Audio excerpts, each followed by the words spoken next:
Hi everyone, welcome. Today's video is not live because we were having some technical difficulties. So we're gonna have the call as if it were live, and then, well, if you're watching this, then I would have already uploaded it on my Facebook page. So if it's the first time that you're watching, hi, I'm Denise. I'm a mom of two, and I'm a parenting coach. So basically, I help parents enjoy parenting because I know that sometimes parenting can be a bit tough, right? And so ever since they announced the school closures in Madrid, I decided to go live every day, just to kind of share my experience and share some tips. Because as much as we love our children, we also, it is also hard to be with them 24/7. And so I'm not just sharing tips specifically on parenting, but I share tips about parenting, about you as a person, and how it can also affect how you are as a parent, right? So today we're going to be talking about limiting social media usage. And when I told my husband what the topic was for today, he actually gave like a chuckle because he was like, yeah, but you're doing it on Facebook. I was like, yeah, that's the irony of life. Okay, so I'd like you to write in the comments, which app do you catch yourself opening mindlessly? Like you find yourself like bored or whatever, you pick up your phone and the next thing you know you're looking at, right? In my case, it's Facebook. It used to be Instagram, but now it's Facebook. Yeah, so today I'm really excited because we have a life balance coach and strategist. Okay, her name is Mira Rutter. She is based in London, so she is kind of like us who are in Spain, except for now she can go outside her house to exercise. And so yeah, hi Mira, welcome. Hi Denise, and hi everyone watching this video. Yes, so in London for the last couple of days, we've the rules have tightened up here as well, with the option to go out once a day for exercise as well. But some people preferring are switching to isolation. So I haven't been out today, and I'm like, trying to look at it in a positive way and reduce risks. Yeah, I find that it's like a really hard decision to make, not just for like us, but for the government, because we all, well, not all, but we know that going out is important as part of mental health. But at the same time, it's like, okay, but what about like the society? It's like, it's hard to find that balance. Absolutely. Yeah. So it's not an easy time. Okay, so today, well, actually, we were going to talk about it later, but now that I think it would be a nice introduction of, if you could talk about now, what exactly is a life balance coach? So what I do is I I specialize in working with women who love running their established business but struggle to find balance in their life, so they're burning out. And very often they're overwhelmed and losing sleep over having too much to do, never a moment to themselves, and yet they feel guilty that they're not there enough for their family and friends. And I think this particular moment right now is exacerbating this as well, because they're having even less time, especially if they're having other children, not just the toddlers. So what I do is I really help them to structure their life so they can create the freedom they crave and have more time and energy for themselves, their hobbies, and the people that they love, while still having a successful business. Yeah. Okay. And obviously, using Facebook and Instagram and WhatsApp and all the other social media is part of finding that balance. Yeah, absolutely. Because a lot of, especially the clients that I primarily work with, they run their own businesses online, they're service-based. So for them, social media is a major source of business, branding, being there, the communication. So for them it's even more difficult to switch off, because work is always just there, the laptop is there, the phone is always there, and they feel like they have to be constantly on. Now with the situation, it's not just about following things about work, it's also following about what's happening with the virus and the government, and so things could get really quite full on. I think the other part is that at the same time, some people have said that they've had a drop in their client work, so they have to put in extra more time spending on social media, promoting themselves, putting themselves out there. So it can be quite a tough challenge of getting away from social media, because inevitably your feed is full of things that potentially you may not want to be seeing as well. So and even if you're not a business owner, it's also like we're in the period of isolation, and it is still a way that we can kind of feel connected to other people, right? So it's also about finding that balance where you're able to connect with other people, but you also don't miss the connection that you have with the people in front of you. So absolutely. Definitely, because for some people it depends on whether you have your family with you or whether they're away as well, and how the whole connection builds, especially if you can't go and see your elderly parents and family. We were due to go to Bulgaria this Friday and celebrate my dad's birthday, and then we're going to go to my mum-in-law's here. She's here in the UK. We're going to celebrate her 70th birthday, and none of that is now happening. Everything has to be via WhatsApp and Viber. It's hard. So what are you finding the hardest at the moment? Kind of what's your challenge? Is my challenge? I think it's just like, well, that's my question, right? It's like mindlessly just picking it up, and the next thing I know, I'm on Facebook, and I'm not even like reading what's on Facebook. I'm just like I think that's my biggest challenge. More like a mindless scrolling type of thing. Well, this happens, possibly this is even more exacerbated now, but the way that social media is created is it hooks us and we're always there.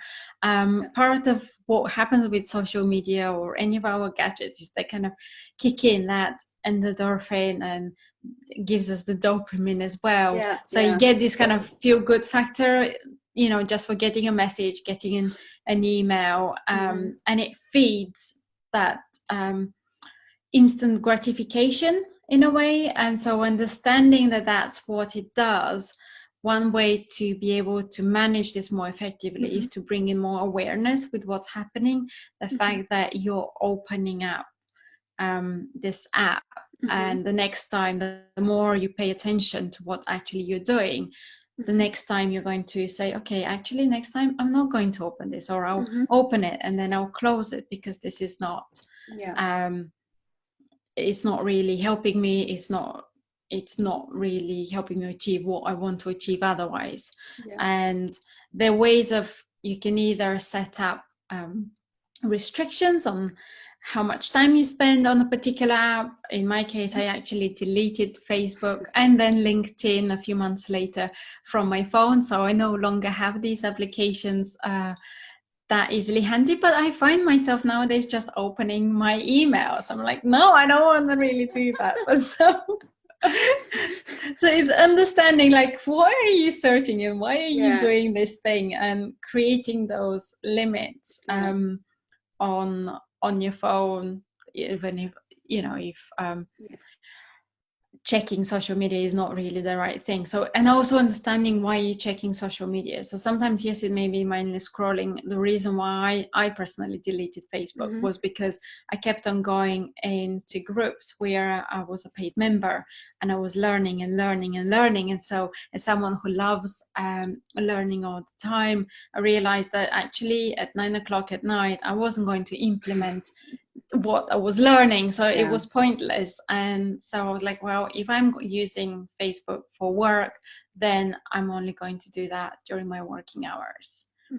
So bringing that kind of awareness, like, what am I doing, why am I doing it, and the best way really to have a bit of social media detox is to do something active otherwise. So go Oh, and play a game with your family, yeah. do something together, or exercise. Nowadays, YouTube is perfect for exercising, Yeah. and there's so many resources. Yeah. Early this week, I shared some of my favorite resources because I've actually been exercising from home, Mm-hmm. aside from running, for about 11 years now. Yeah. And that was long before I even started my business. So you can, especially now at this time, the best thing you can do is use social media to good and go and find something on YouTube, Yeah. a And good move your body. workout. Yeah, move your body. Yeah. They have like guided meditations, Pilates. Mm-hmm. These things are actually is what's going to help you to, Yeah. yeah. So do something active, get out of the Yeah. screen. Yeah. But the easiest way to reduce is to substitute it with a better habit. Yeah. That's what I was gonna ask. Like, okay, if I don't want to do this, what is it that I want to do? So Yeah. yeah. And it actually reminds me of this like parenting expert. What she suggests is that when your kids do screen time, after doing the screen time, to put in some exercise, to put in some movement, because somehow I don't remember the explanation. I think it's just like the act of like closing the screen and then like moving kind of also helps like your brain reset or something like that. Yeah. Because So of where it brings oxygen and yeah. actually more happy hormones. Because social media could be a good source, but it could also be depressing. It's training for the eyes as well, Yeah, and yeah, the news. give you headache. And Yeah, yeah, yeah. Okay. So, is there anything else you'd like to add? So far it's just be aware, know why you're looking, like if you open Facebook or Instagram or whatnot, like do it with purpose, right? And then yes, replace it with something positive like exercise. definitely. And also the other part is decide when you have times or days when you're not looking at social media as Like, well. yeah. So for example, over the weekend, I Mm-hmm. spend either no time or hardly any time. Mm-hmm. Okay, now when you're stuck at home, you're probably more likely to do so, but the Yeah. large chunk of the day you decide not to go on social Mm-hmm. media, Yeah. the better it is. So, and these could be good habits. These would be good habits to develop kind of on Yeah. an ongoing basis, even when you can go out. And Yeah. so have some time, or even say, okay, I'm not going to look at social media after 9 o'clock or after 8 o'clock or after 8:30, because the other thing is that before you go to bed, you The need blue about light, an hour. right? Yeah, it's blue light, but also part of it is the blue light, which keeps you awake, but the other part is keeping your brain active. So every Mm-hmm. time that you're scrolling through social media, what your brain does is it's thinking, do I need to pay attention to this or not? So every second or every time you do this, it's like, yes, no, yes, no, yes, Yeah, no. yeah. I have to It's a pay lot of attention to work. this and that.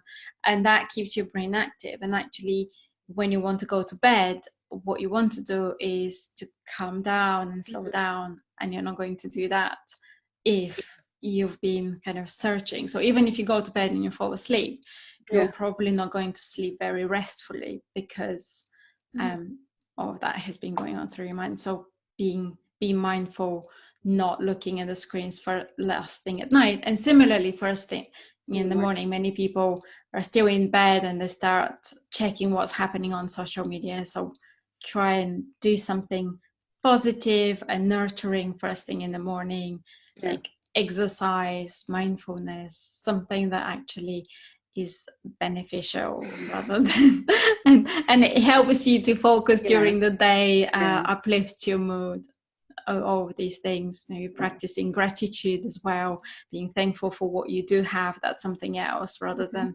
focusing on the negative news and everything else that is kind of quite depressing, really. Yeah. Yeah, it is. But yeah, like, so two things that I was like thinking while you were talking was like, so one was like, yeah, like, and I think like it doesn't even have to be a whole day in the beginning, right? It could just be like, okay, Sunday afternoons, like that's like no screen time, like no phone Yeah, time, right? And then like as you get used to it, you can always just like increase the the blockage. extend. Yeah, Yeah, extend it. absolutely. Yeah. And then another thing that came to mind when you were talking, oh God, that I forgot. Yeah, my mornings. So I do look at my phone in the morning, but it's just so that I can play the meditations that I do. Mm-hmm. So it's That's like, fine. So do I. okay, I was like, oh no, still looking at Yeah. it. No, but it's more what you're doing with it, right? Yeah, And yeah, so you could go and play the meditation, that's one thing. But if you then, instead of listening to your meditation, you start checking Facebook, yeah, Instagram, yeah. emails, etc. Yeah. A friend of mine actually recommended an app. I'm not sure what it's called. I think it's called like Stay Focused or something. Mm-hmm. Because I used to have an iPhone and then now I have an Android. So with the iPhone, I had another app which worked and it was like it kind of like blocks you. But it wasn't available for Android. But now I have this app and it's really good because then you try to open it and then it says like no, you can't open it, and then you can put a personalized message as well to like remind you why you don't want to open it, you know. Oh, that's good. That's really Yeah. good. I also did the same switch from iPhone to Android. And actually the Android, in my case, I think from maybe eight-ish, is it called like lockdown or something? When my apps are closed. So yes, I can unlock them, but they go gray Yeah. until 8 o'clock in the morning. Yeah. So I need to take extra steps if I wanted to unlock them. Okay, I'll look at that one as well. I think the one I have is called Stay Focused, and I know there's like an in-house one also called Wellness, but it's not available for my phone. I don't know. Yeah. The other thing that my phone does as well as part of the wind down mode, it Mm-hmm. goes black and white, and Oh, apparently that also, because it's not so colorful, I've only been yeah. using this for like maybe the last month or so. It doesn't make it so attractive because otherwise Yeah. everything is colorful. Things in Yeah. black and white, gray, not as Yeah. appealing. So that's another tip to kind of put you off from your phone. Yeah. I used to do that with my iPhone because I don't know how to like. I've had this one since summer, but I like don't know how to use it. Like I know the basics, but like those kinds of things, I'm sure that my phone can also do. I just don't know how to do Yeah. it. But yeah, I should look into that because that's also one way that it becomes like less addictive, right? When it's Yeah, not as less appealing. yeah, exactly. Well, great. Thank you so Awesome. much for your tips. I've like so many things I want to do now. So did you, since we last chatted, did you stop? Do you now post only Monday through to Friday? And Yes. have you So yeah. taken? So for those of you who are watching, before I talked to Mira to ask her if she wanted to come on, I was going live every day, like Monday to Sunday, and then I spoke to her last week, and I was like, no, I don't have to go live every day, like Monday to Friday is enough. And you know what? It was like so. There's been a weekend since I didn't go live, and it was so nice Yeah, also to not have that like, oh my god, I have to do this and well, and not that I have to, but you know, I want to do it. But then it's also nice to just have that like break. yeah. Yeah. So I'm also looking forward to my Sunday afternoon phone-free time. Brilliant. So is that Yeah. what you're committing to do? Yeah. Sunday afternoon. Mhm. Okay. Awesome. So what we could do is anyone watching this video, then drop in the comments below what are you committing to do as part Yeah. of what's one simple action Yeah. that you want to implement, and when are you going to implement it as well. Drop that in the Yeah. comments below Yeah. and use that as a little accountability, and we'll come and check. And of course, if you have any questions, please ask and we'll answer between Denise and I. Thank you. Yeah.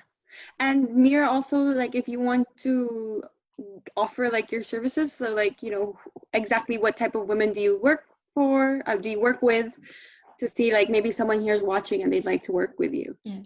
So I work with business owners who've been in business for at least a couple of years. They're a bit more established, but they're finding that they're struggling with finding the right balance, so they're burning out. So effectively, what I help them to do is to get better organized, but not. It's more than just organization. It's about understanding your priorities and being able to put those in place so that you can really thrive as opposed to just survive and burn out. I have, if you go on my website, ruttercoaching.com, I have a free guide that you can download.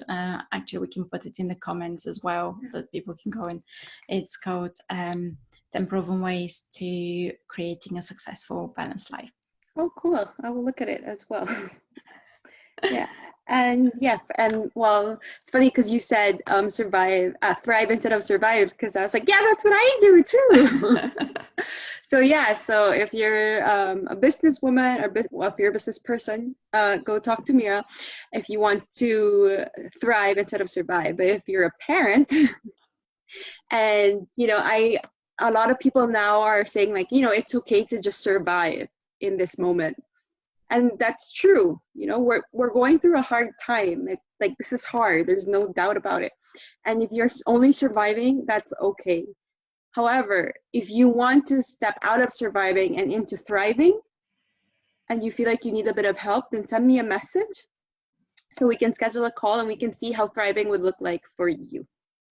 Okay? So that was like a very nice live. Thank you so much, Mira, for coming on. Thank you to everyone who's been watching. Tomorrow I'll be talking about sibling rivalry, right? I'm sure I'm not the only one who has wondered, like, what are we going to do about all this fighting? So I'm going to talk to you about it tomorrow, okay? Until then, have a nice day. Bye.